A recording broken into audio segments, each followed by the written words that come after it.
Pada malam pergantian tahun 2021 menuju awal tahun 2022, Kapolri Jenderal Listio Sigit Prabowo memohon maaf atas kinerja sejumlah anggota Kepolisian Republik Indonesia atau Polri yang melanggar hukum atau mencederai rasa keadilan di tengah masyarakat. Namun Kapolri juga menyatakan selama 2021 jumlah kejahatan di Indonesia turun 53.340 kasus atau 19,3% dari 275.903 kasus pada 2020 menjadi 222.543 kasus pada 2021. Tentunya kami sekali lagi mohon maaf atas kinerja atau perilaku dari anggota-anggota kami yang mungkin belum sesuai dengan harapan masyarakat. Tutur Sigit saat rilis akhir tahun 2021 di Mabes Polri, Jakarta pada Jumat 31 Desember 2021 malam. Terkait dengan penyelesaian perkara bidang penegakan hukum selama 2021, Jenderal Polisi Listio Sigit Prabowo menyebutkan terjadi penurunan 26.205 kasus atau 14,5%. Bidang penegakan hukum kami laporkan bahwa terjadi penurunan sebesar 19,3% atau 53.360 perkara, kata Sigit. Namun, dari segi persentase, penyelesaian jumlah peristiwa kejahatan terhadap jumlah peristiwa yang dilaporkan kejahatan, clearance rate meningkat 6,1% dari 66,7% menjadi 69,6%.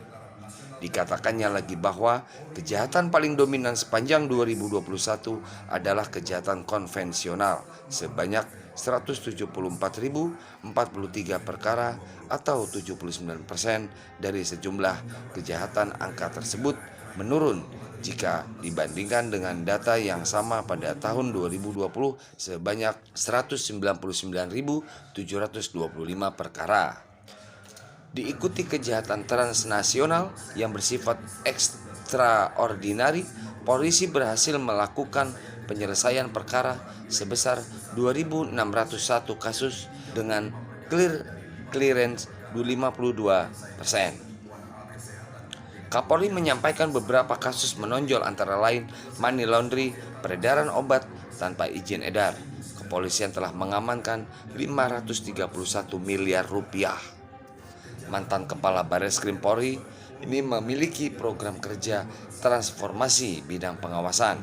Makanya Sigit bersama seluruh pejabat utama Polri turun langsung melakukan pengawasan terhadap anggotanya di seluruh wilayah. Pimpinan harus menjadi teladan, sebutnya.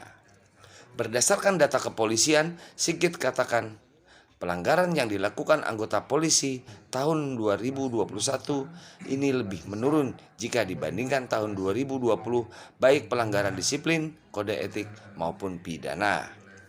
Namun ia tidak menampik fakta di lapangan memperlihatkan bahwa banyak kasus anggota polisi yang viral di tengah masyarakat sehingga merusak marwah Korps Bayangkara. Faktanya, akhir-akhir ini kita dihadapkan dengan banyaknya viral yang muncul akibat penyimpangan yang dilakukan oleh anggota. Tentunya ini membawa suasana yang merusak konsentrasi seluruh anggota yang sudah baik, katanya.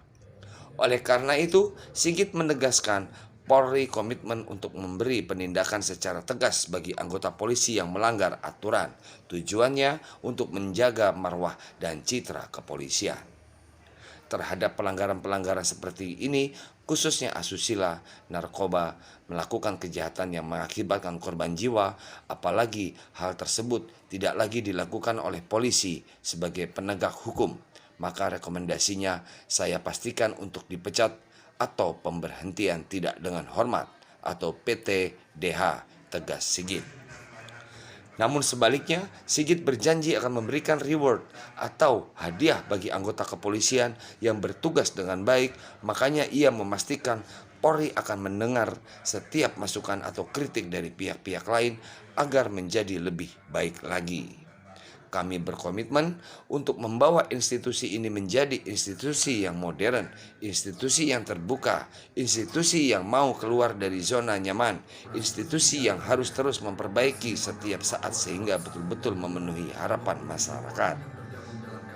tegas Kapolri Jenderal Listio Sigit Prabowo. Demikian Media Lintas Nusantara, Ari Lanjari melaporkan.